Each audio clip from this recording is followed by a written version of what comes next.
तो काफ़ी सारे बच्चों को क्या होता है ना कि जब भी वो रिएक्शन करते हैं या तो वो भूल जाते हैं या उसका मैकेनिज़्म बहुत हार्ड जाता है। ये तभी होता है जब कोई बच्चा उस रिएक्शन को रट देता है। रिएक्शन हम रटते नहीं हैं। अगर तुम एक बार अंडरस्टैंड कर लोगे तो ना ही सिर्फ वो रिएक्शन आपकी ईज़ी जाएगी, बल्कि जितने भी रिएक्शन तुम कर रहे हो उसकी तुम्हें एक अंडरस्टैंडिंग हो जाएगी कि अगला स्टेप क्या होगा। तो इस रिएक्शन में हम अल्डोल कंडेंसेशन रिएक्शन पढ़ेंगे। अल्डोल कंडेंसेशन का एक ट्रिक है कि अगर तुम ट्रांसफॉर्मेशन होता है तो जैसे कि अल्डोल वर्ड है तो पहला अल तुम्हारा अल्डिहाइड प्रेजेंट होगा रिएक्टेंट में, ऑल मतलब कि तुम्हारा अल्कोहल ग्रुप, तो aldehyde is transform to alcohol. ये काफ़ी सिंपल ट्रिक होता है समझने के लिए। और इसके अंदर हम इसका जो मैकेनिज़्म होता है वो दो तरीके से होता है। एक तो होता है एसिड कैटेलाइज्ड और दूसरा होता है बेस कैटेलाइज्ड। हम दोनों के बारे में डिटेल में पढ़ेंगे। और अगर आप एक या दो बार मतलब कि समझने के बाद अगर अब तुम खुद से ट्राई करोगे तो मैं श्योर हूँ कि तुम्हें समझ आ जाएगा काफ़ी अच्छे से। तो हम स्टार्ट करते हैं। CH3OH, तो इसमें H प्लस आ जाता है, CH3O minus as a base काम करता है। ये बेस है। बेस का काम हमें पता है कि एब्स्ट्रैक्ट करेगा प्रोटॉन, जाता है प्रोटॉन एब्स्ट्रैक्ट करेगा। प्रोटॉन एब्स्ट्रैक्ट करने के बाद यहाँ पर एक नेगेटिव चार्ज रह जाता है। जैसे देखिए ये O है, ये ऐसे R है, राइट। अब H तो चला गया, अब चला गया तो पीछे इलेक्ट्रॉन छोड़ती है। अब ये माइनस चार्ज आ गया, राइट। अब ये माइनस चार्ज डीलोकलाइज होकर यहाँ आ जाएगा और ये यहाँ चला जाएगा।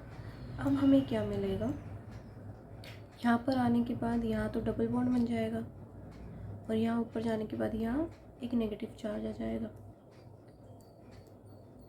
तो यहाँ बन गया डबल बॉन्ड और यहाँ आ गया नेगेटिव चार्ज। अब ये जो स्पीशीज़ है इसे बोलेंगे हम इनोलेट। इनोलेट यानी कि यहाँ था अल्कीन, यहाँ है नेगेटिव चार्ज, ये इनोलेट। अब ये इनोलेट काफ़ी रिएक्टिव होता है, ये जाकर रिएक्शन करेगा।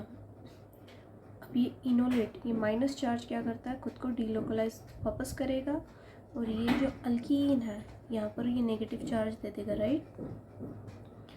जैसे कि ये O माइनस है, ये ऐसे है और ये R है, राइट। तो ये चार्ज इधर आया, ये चार्ज यहाँ आएगा तो यहाँ नेगेटिव आ गया। अब ये नेगेटिव जाकर इधर रिएक्ट करेगा, ये फिर से यहाँ चला जाएगा तो हमें नेक्स्ट स्टेप में ये मिलेगा। अब यहाँ पर ये जो O माइनस है इसे ज़रूरत है H प्लस की, तो ये एब्स्ट्रैक्ट करेगा H को और हमें बेस वापस मिल जाएगा। तो यहाँ पर हमें मिला एक अल्कोहल, अल प्लस डॉल, अल्डोल कंडेंसेशन यहाँ दिखता है। अब नेक्स्ट स्टेप में बस ये रिएक्शन यहीं कंप्लीट नहीं होगी। अब फर्दर प्रोसेस में क्या होता है ना, अब ये जैसे कि कंडेंसेशन है, हमने वाटर मॉलिक्यूल का अभी तक कोई रोल प्ले नहीं किया है। तो जैसे ये जो बेस था, राइट, तो बेस करता है जो अल्फ़ा हाइड्रोजन्स होता है वो काफ़ी एसिडिक होता है, मतलब कि बेस को सबसे ज़्यादा ज़रूरत एसिडिक प्रोटोन की होती है। तो बेस जाकर प्रोटॉन एब्स्ट्रैक्ट कर लेगा, ये नेगेटिव चार्ज यहाँ आ जाएगा।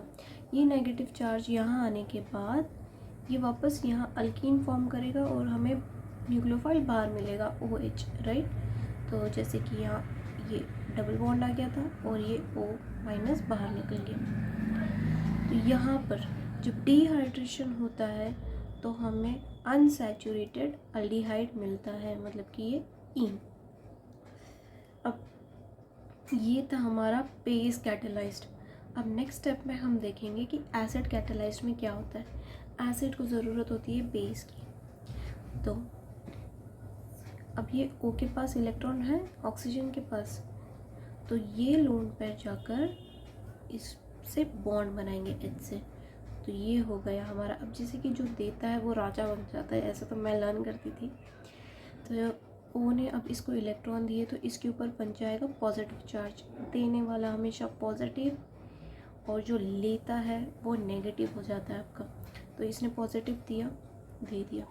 अब ये रिएक्टिव हो गया है, क्योंकि अब इसके ऊपर पॉजिटिव है तो ये स्टेबल बिल्कुल नहीं है। तो इसको स्टेबल करने के लिए हम क्या करेंगे, ये जो इन का बॉन्ड है ये यहाँ शिफ्ट कर देंगे। अब ये नेगेटिव चार्ज और ये पॉजिटिव चार्ज जाके ये न्यूट्रल हो गया। अब ये तो ठीक हो गया। अब क्या होगा, ये जो दूसरा हमारे पास ये इनॉल बचा था, राइट, यहाँ से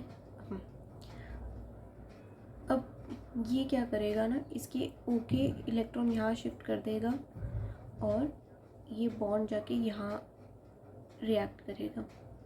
अब कैसे बनेगा, जैसे कि अभी हमारे पास ये स्पीशीज़ था, ये OH, ये डबल बॉन्ड यहाँ बना, ये यहाँ, और ये वाला है यहाँ।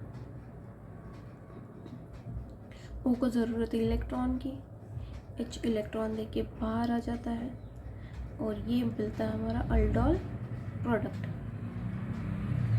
नेक्स्ट स्टेप डिहाइड्रेशन में क्या होता है कि ये जो OH है, it's not a good leaving, OH is not a good leaving group.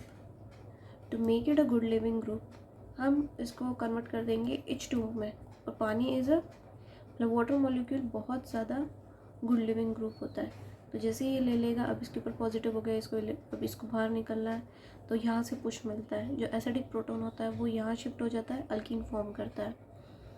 Alkyne form करने के बाद ये OH बाहर निकल जाएगा और हमारा फाइनल प्रोडक्ट होगा अल्फ़ा बीटा अनसैचुरेटेड अल्डिहाइड। अगर इसे हम देखना चाहें तो यहाँ पर हम शॉर्ट में देख सकते हैं।